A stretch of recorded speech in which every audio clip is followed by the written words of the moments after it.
Good evening to one and all. Welcome you all to the Daily Indian Express newspaper analysis for the date 2nd April 2024, brought to you by Ganesh AS Academy. Okay, let's get into the today's newspaper analysis. Mentioned here are the list of articles which we are going to have the analysis in the upcoming slides. So have a look into it. Okay, let's analyze every article one by one. RBI Act 90. So this is the 90th year of RBI since its formation. So this is what the news is about. Let's look into the further analysis of the news. Before that, let's look into the linkage of the news with the examination.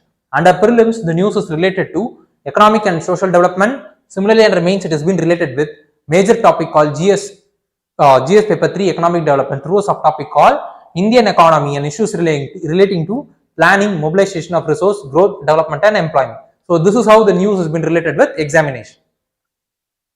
Let's look into the further details of the news. So the Reserve Bank, established in 1935, is one of the oldest such institutions in India. RBI has seen several transitions over its inception. So the country has undergone has seen many, the RBI has seen many transitions which the country has undergone from the planning centric economy to the market centric economy. Right now, the economy is moving towards a digital based economy, which is also being overseen by RBI. And in the past 9 decades, RBI has passed many difficult situations. For example, the global financial crisis of 2008, the taper tantrum of 2013, and demonetization as well as the pandemic induced the economic slowdown. So these are all the different kinds of transition the RBI has seen and the different kinds of difficulties that has been seen by RBI over the years. So there was also the issues of bad loans that was clogging the banking sectors, which was also being reduced or wiped out because of the help from the RBI. These bad loan problems was tackled by authorities at multiple levels. So it is the bad loan problems was plugged with the help of RBI and at the same time the other central government agencies. See, prodded by RBI, bank began to recognize the true extent of the problem, that is the non-performing asset problem. The IBC framework, which has been ushered by government, provided a more effective mechanism for resolving the bad loans, and at the same time the government also infused capitals inside the public sector banking. So these are all the various steps that minimize the negative externalities that has arisen because of the non-performing asset. As a consequence, as I said, the bad loans has fell from 11.25% in 2018 to 3% by September 23. Other significant changes in recent times, like central banks has formally adopted the inflation targets. Secondly, introduction of UPI, which has revolutionized the transactions between the customer to between the business to customers as well as the business to business. Thirdly, what the news article is saying is that over the coming years, the phase of the changes will get accelerated because of the advancement of technologies as well as the development of science. The central bank must prepare for many challenges like dealing with payment mechanism. So new kind of payment mechanism will be evolving in the future course of time, and this evolution will be quicker than the anticipated time, and the problems that might be arising because of the introduction of the digital currency to the new sources of risk, and also there need to be effective regulation as well as supervision need to be ensured that these kind of problems will get minimized and the common citizen will be having a fruitful life in its day-to-day life. So this is what the analysis of RBI is about over the period of time with regards to the article. Let's look into the details of RBI. What does RBI is? It has been established through RBI Act 1934 based on the recommendation of Hilton Young Commission with a share capital of 5 crore. Central office of the RBI was initially set up in Calcutta. Later it was shifted to Mumbai permanently in 1937. Initially, RBI was owned privately by the shareholders, but it was nationalized in 1949. Since then, it has been completely owned by Government of India. So What is the structure of the RBI? What is the structure of RBI organization?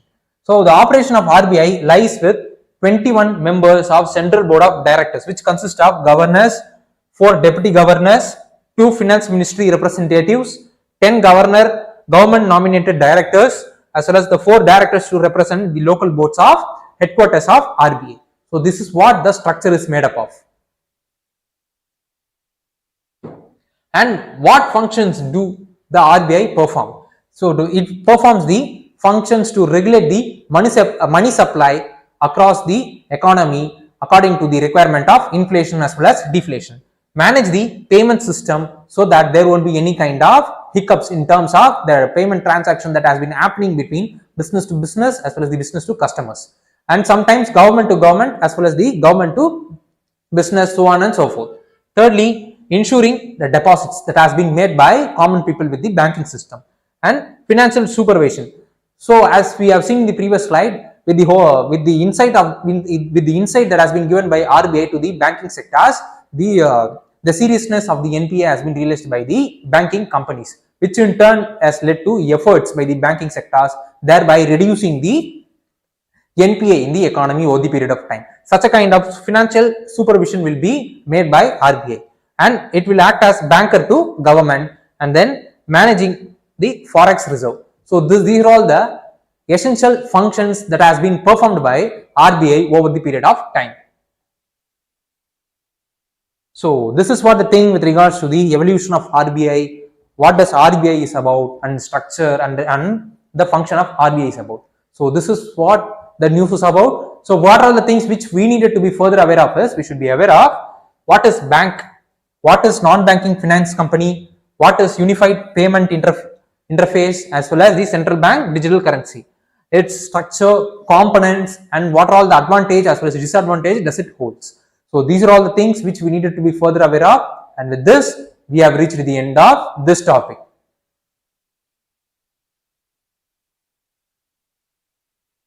How India's first solar observatory was set up in Kodaikanal 125 years ago.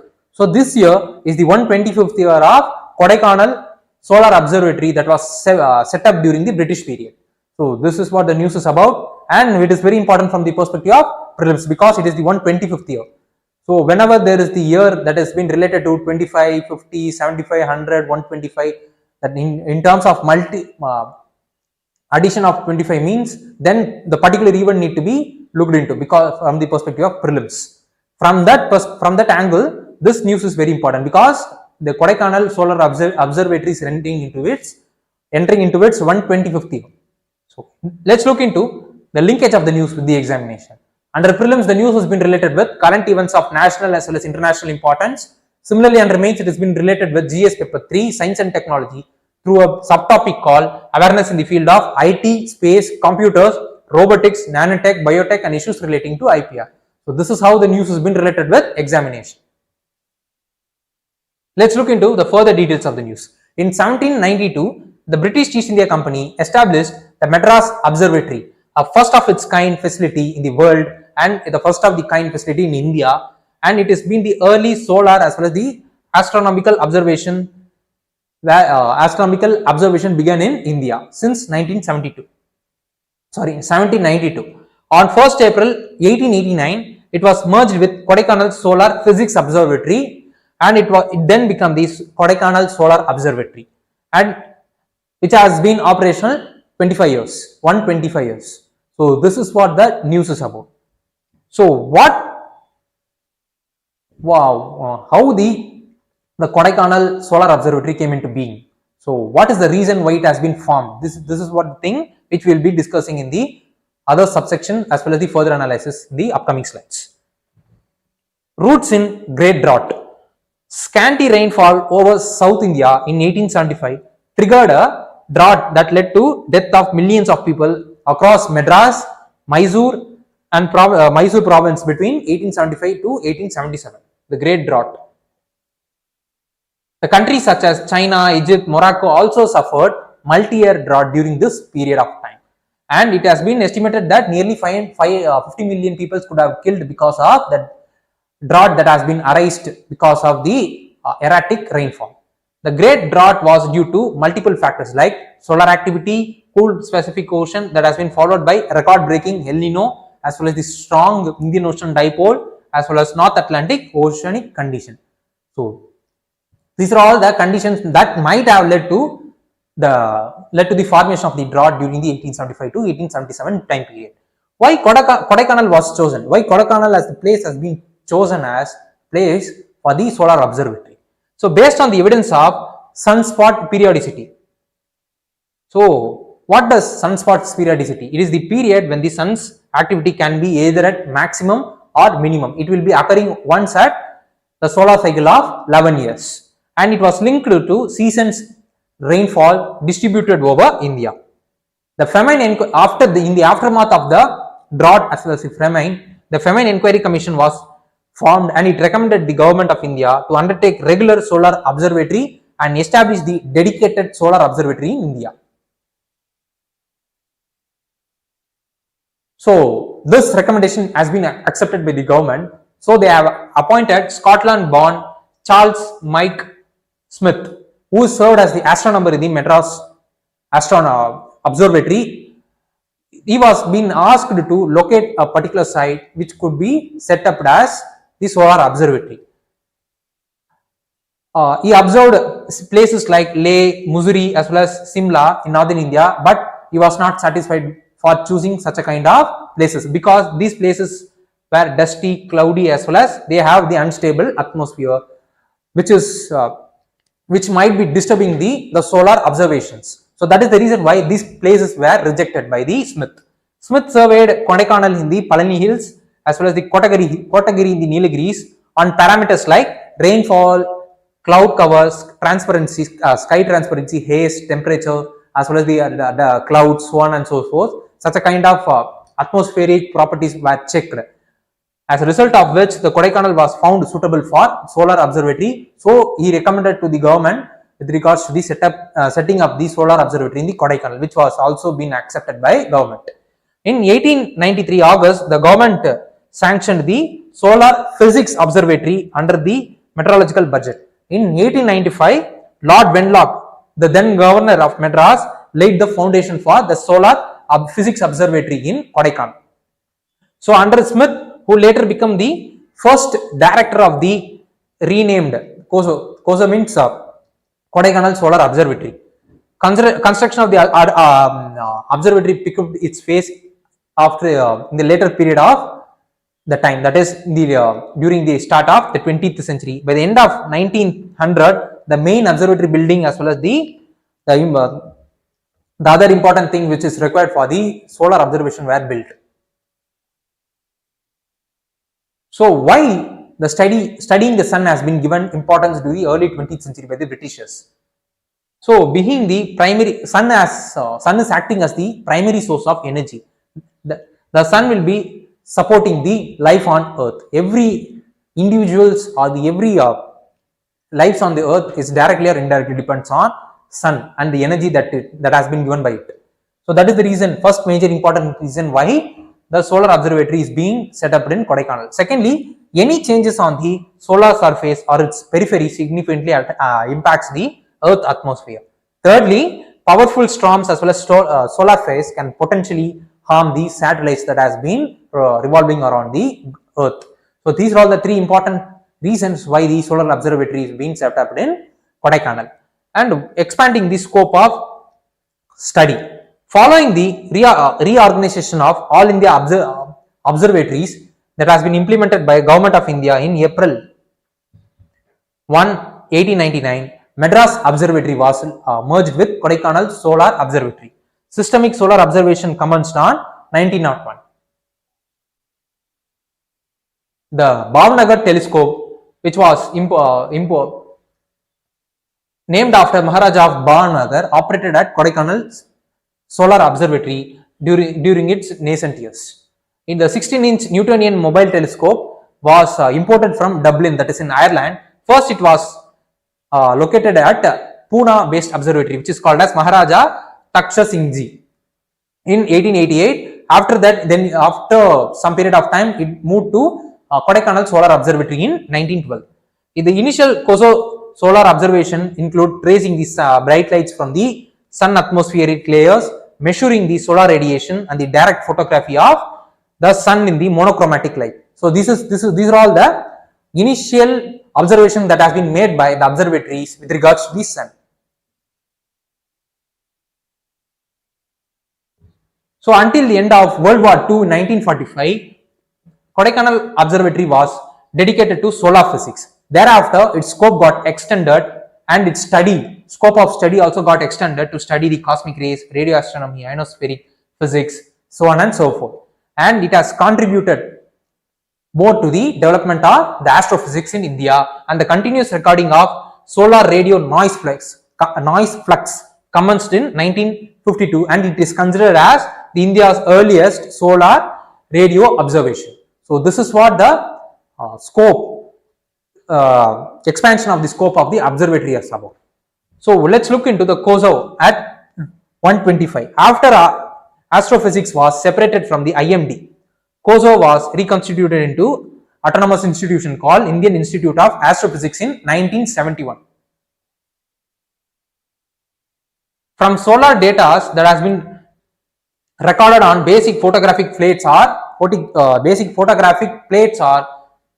films, the COSO has a huge data which is in digital form, and right now it is acting as one of the major repository with regards to the sun observation that has been taken over the period of century itself. And the COSO's rich data repository could help reconstruct the sun's past and its link with its behavioral changes to the changes that has been happening in the earth. So this is what the importance the Kodaikanal Solar Observatory has. So what need to be studied further is we should be aware of the sun's layers. What is sun, how it has been formed, and what are all the different kinds of layers it has, and why the outer layer is hotter when compared to the inner layer. Secondly, we should also be aware of what is electromagnetic spectrum, what are all the different kinds of spectrum that will be coming under it. Thirdly, we should be aware of the recently launched solar missions like Aditya L1, Parker Solar Probe, which has been Aditya L1 is being launched by India, and the Parker Solar Probe has been launched by US. So these are all the things which we needed to be further aware of, and with this we have reached the end of this topic.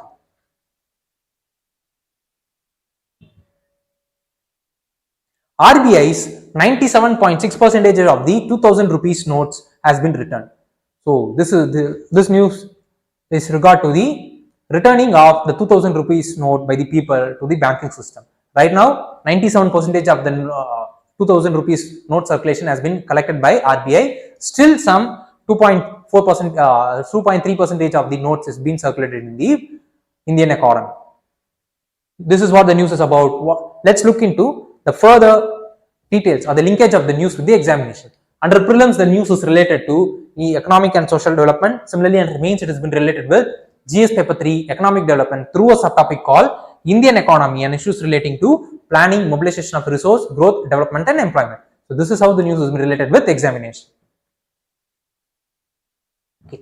RBI has said nearly 97.69% of the 2000 denomination bank notes have returned to the banking system, and only 8,202 crore worth of withdrawn notes are still with the public. So this is what the news with regards to the withdrawal of the 2000 rupees note by the RBI. Let's look into the reason for the 2000 rupees introduction, why it has been introduced. To meet the currency requirement after the legal tender of rupees 500 and 1000 was withdrawn by the government of India during 2016.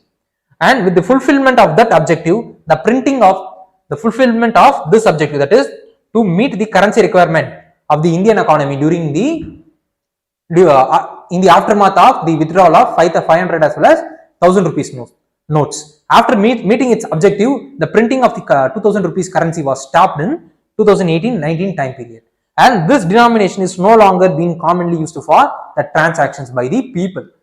So that is the reason why the RBI is introduced 2000 rupees note. So what is the reason for its withdrawal? One of the reasons which you have seen in the previous slide is it has not been used as the common denomination for the transaction by the common people, and then they were intended to replenish Indian economy's currency in the circulation quickly after denomination, which was whose objective was achieved in 2018-19 time period. In pursuance of clean note policy of RBI, it has been decided to withdraw the 2000 rupees denomination from the circulation, because increasing usage of digital payment is also acting as reduced transaction of 2000 rupees notes with the public, and the majority of the 2000 denomination notes were issued prior to March 2017. They are they are having only a lifespan of 4 to 5 years only, which we have crossed. So that is these are all the reason why RBI has decided to withdraw the 2000 rupees note from the circulation. And what the implication the withdrawal of 2000 rupees note had? First, it temporarily slowed down the economic growth. Secondly, it increased the transparency as well as the efficiency in the economy because of increased deposit that has been happening with the banking system.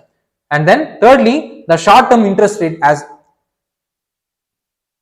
reduced. Why? Because if the bank has been mobilized with more amount of public deposits, means then it will be having huge amount of liquidity, which in turn will be leading to reduced short term interest rate. So during this period, these are all the things were happening, and this is what the implication of the withdrawal of the 2000 rupees note is about. So this is what the analysis with regards to the withdrawal of 2000 rupees note is about. So what are the things which we needed to be further aware of is, we should be aware of demonetization, what is bank, what is in non-banking non-banking finance company. Thirdly, we should also be aware of what is payment bank, regional rural bank, and also we should be aware of the central bank digital currency and what is the difference between digital currency as well as UPI. So these are all the things which we needed to be further aware of, and with this we have reached the end of this topic. SEBI launches new version of scores. So this is what the news is about. Let's look into the further details of the news. Before that, let's look into the linkage of the news with the examination. Under prelims, the news is related to economic and social development. Similarly, under mains, it has been related with GS paper 3 through a major topic called economic and development, under which a subtopic called Indian economy and issues relating to planning, mobilization of resource, growth, development and employment. So this is how the news has been linked with examination. SEBI has launched the new version of SEBI complaint redress system, which is called as Scores 2.0, an online system for investors in the security markets to lodge the complaints. It strengthens the investor complaints redress mechanism in the security markets by making the process more transparent as well as the accountable. So this is what the thing with regards to the Scores 2.0 is about. Let's look into what does Scores is. Scores is the web-based centralized grievance redressal mechanism of SEBI, which was launched in 2011. Score enables investors to lodge and follow up their complaints and track the status of the complaints with regards to the investments or the grievance related to them anywhere in India. And what is the key features of Scores 2.0 is that it will feature reduced as well as uniform timeline redressal of investor complaint. So this is what the important thing with regards to the Scores is about. Scores 2.0 is about. That is, it will fix a uniform timeline with regards to the solving of the grievance, which is 21 calendar days from the date of recipient of the complaint. And the auto routing of the complaints to the concerned regulated entity will be facilitated to eliminate the time lapse or the lag in solving the grievances. The designated bodies will have to monitor the timely redressal of the investors' complaints. If there is no adherence to the prescribed timeline, that is the 21 days for solving the grievance, means then there would be auto escalation of the complaint to the next level will be happening, which will. So this is what the speciality of about the Scores 2.0 is about.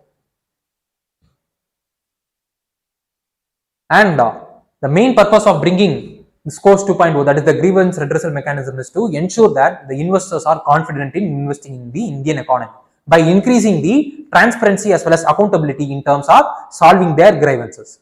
So this is what the thing with regards to the news is about. What are the things which we needed to be further aware of is, we should be aware of what is SEBI and what is the statutory backup of it and what is the structure, function as well as the objective under which it has been formed. Secondly, we should be aware of the other regulatory bodies and we should be aware of the Companies Act 2013.